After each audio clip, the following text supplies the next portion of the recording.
السلام علیکم ورحمۃ اللہ وبرکاتہ۔ آج رمضان ریمائنڈر میں ہم قیام کے بارے میں بات کریں گے تھوڑی سی، کیونکہ رمضان شہر القیام بھی ہے، یعنی کہ قیام کا مہینہ۔ تو اللہ تعالیٰ نے انسانوں کو اپنی عبادت کے لیے پیدا کیا اور اس کو عبادت کے طریقے بھی سکھائے، عبادت کے اوقات بھی بتائے نبی صلی اللہ علیہ وسلم کے ذریعے، قرآن کے ذریعے، حدیث کے ذریعے۔ اور عبادت وہی قبول کی جاتی ہے اللہ کی بارگاہ میں کہ جو عبادت نبی صلی اللہ علیہ وسلم کے بتائے ہوئے طریقے کے مطابق ہے۔ اگر آپ کوئی عبادت ایسی کریں گے جو کہ سنت سے ثابت نہیں ہے، تو پھر اس عبادت کا وہ مقام نہیں ہے جو کہ اس عبادت کا ہے جو کہ سنت سے ثابت ہے۔ تو کوشش کرنی چاہیے کہ جو بھی عبادات ہم کریں، پہلے یہ دیکھ لیں کہ کیا وہ عبادات سنت سے ثابت ہیں، اور ان عبادات کو نبی صلی اللہ علیہ وسلم نے کس طریقے سے بتایا ہے، اور اس کو فالو کریں آپ صلی اللہ علیہ وسلم کے بتائے ہوئے طریقے کو۔ اب رمضان جو ہے ایک بابرکت مہینہ ہے، اور اس میں عبادتیں جو ہیں ان کے ثواب میں اللہ تعالیٰ نے اضافہ کر دیا، فرضوں کے ثواب بڑھ گئے، نوافل کے ثواب فرضوں کے برابر ہو گئے۔ اس کے بارے میں ہم پہلے بھی بات کر چکے ہیں۔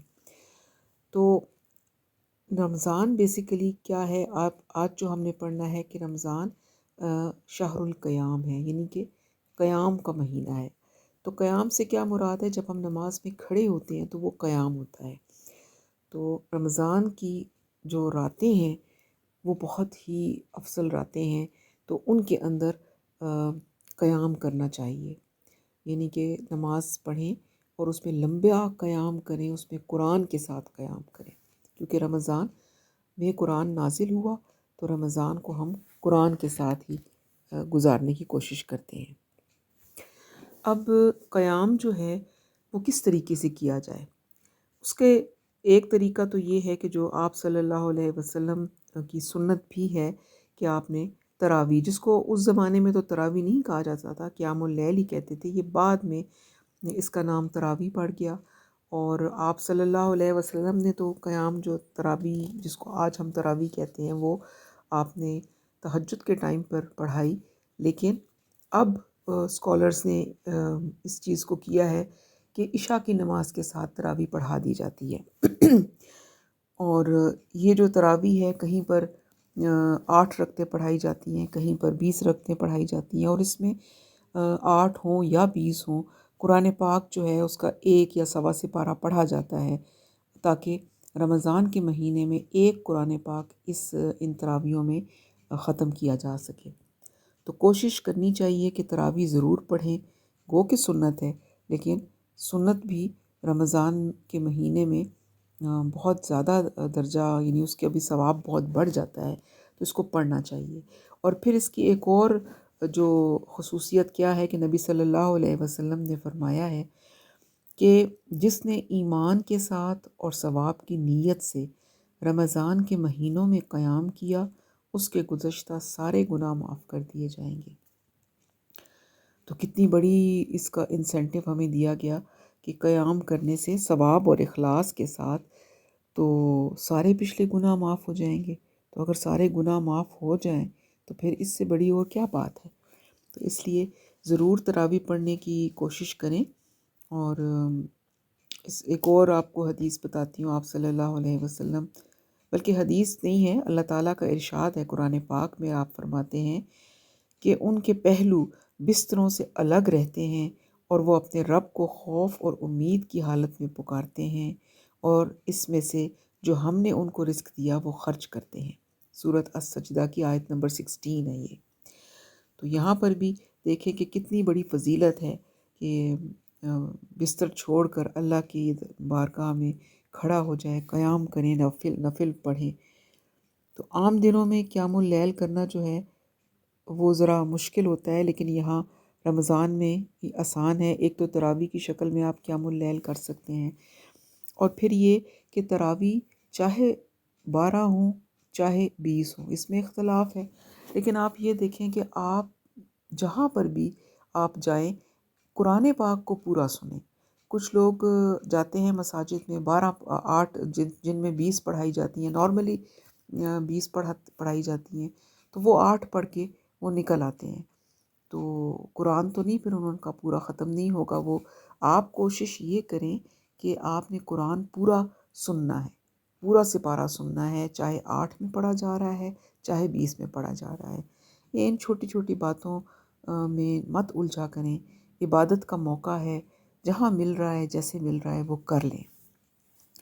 تو اس لیے تراویح ضرور پڑھیں، اور رمضان میں تراویح پڑھنا سنت ہے، نبی صلی اللہ علیہ وسلم کے قول اور فعل دونوں سے ثابت ہے، اور آپ صلی اللہ علیہ وسلم نے اپنے صحابہ کو بھی قیام رمضان کی ترغیب دی ہے۔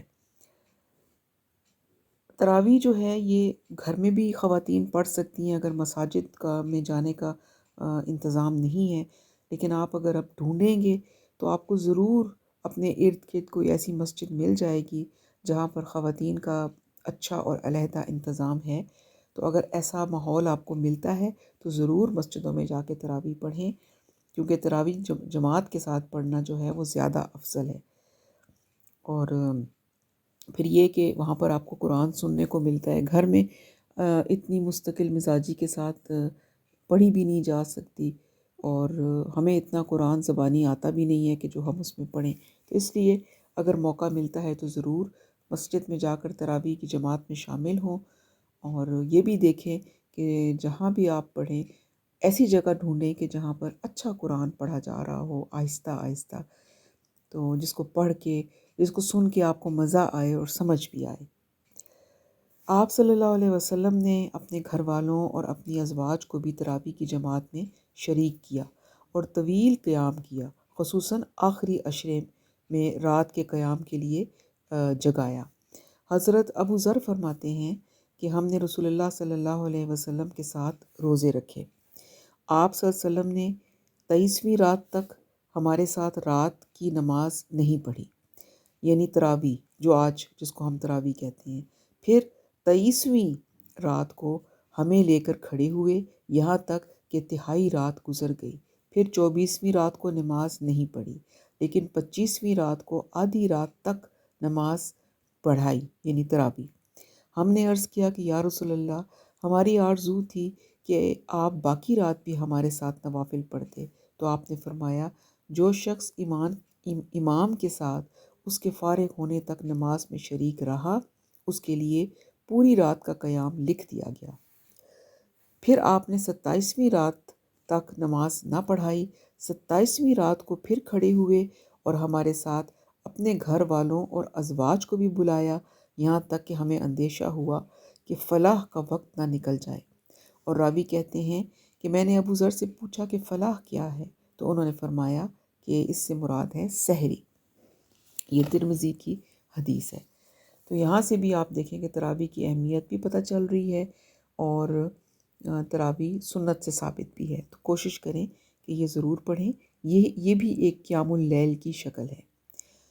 تو اس کے علاوہ جب آپ تراویح پڑھ بھی لیں تو پھر بھی جو تہجد کا ٹائم ہے وہ ضرور استعمال کریں، تہجد ضرور پڑھیں، کیونکہ وہ وقت بہت قیمتی ہوتا ہے۔ تو اور رمضان میں تہجد پڑھنا آسان بھی ہے۔ ہم سحری کے لیے اٹھتے ہی ہیں، تھوڑا سا پہلے اٹھ جائیں، گھنٹہ ایک، اور اس ٹائم پر تہجد پڑھ لیں، اور تہجد کی جو ہے وہ بڑی فضیلت ہے۔ رسول اللہ صلی اللہ علیہ وسلم نے فرمایا کہ فرض نماز کے بعد افضل ترین نماز رات کی نماز ہے۔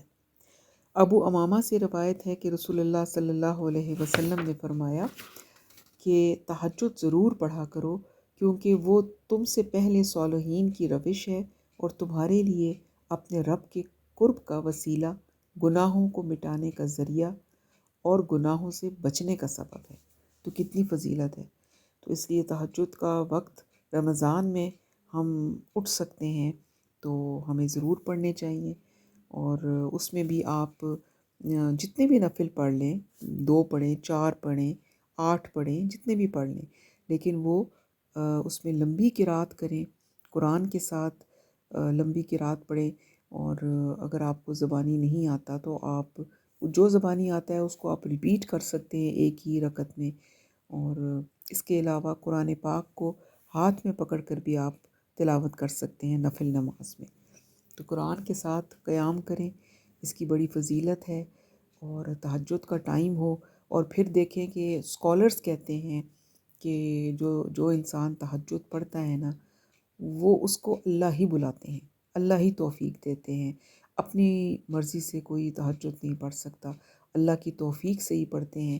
یہ بہت بڑی اس بندے کے لیے خوشخبری ہے کہ اس کو اللہ نے بلایا ہے اپنے دربار میں، تو وہ آیا ہے اور وہ تہجد پڑھ رہا ہے۔ تو یہ بات اسکالرز کی جب مجھے پتہ چلی تو مجھے اتنا اچھا لگتا ہے کہ جب میں اللہ کی توفیق سے تہجد پڑھوں تو مجھے بہت ایسا فیل ہوتا ہے، وی آئی پی ٹائپ، کہ اللہ تعالیٰ نے مجھے بلایا ہے اپنے دربار میں۔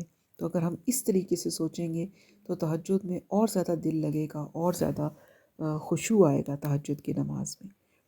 تو یہ قیام ہے جو ہم نے انشاءاللہ رمضان کی راتوں میں کرنے ہیں، تراویح بھی پڑھنی ہے اور تہجد بھی پڑھنی ہے انشاءاللہ۔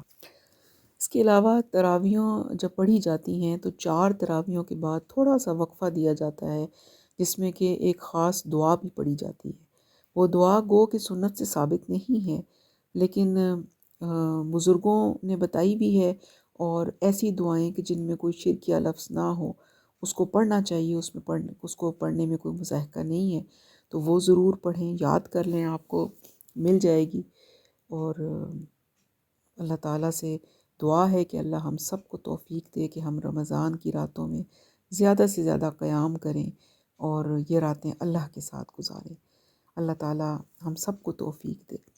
سبحانک اللہم و بحمدک، نشہد ان لا الہ الا انت، نستغفرک و نتوب الیک۔ السلام علیکم ورحمۃ اللہ وبرکاتہ۔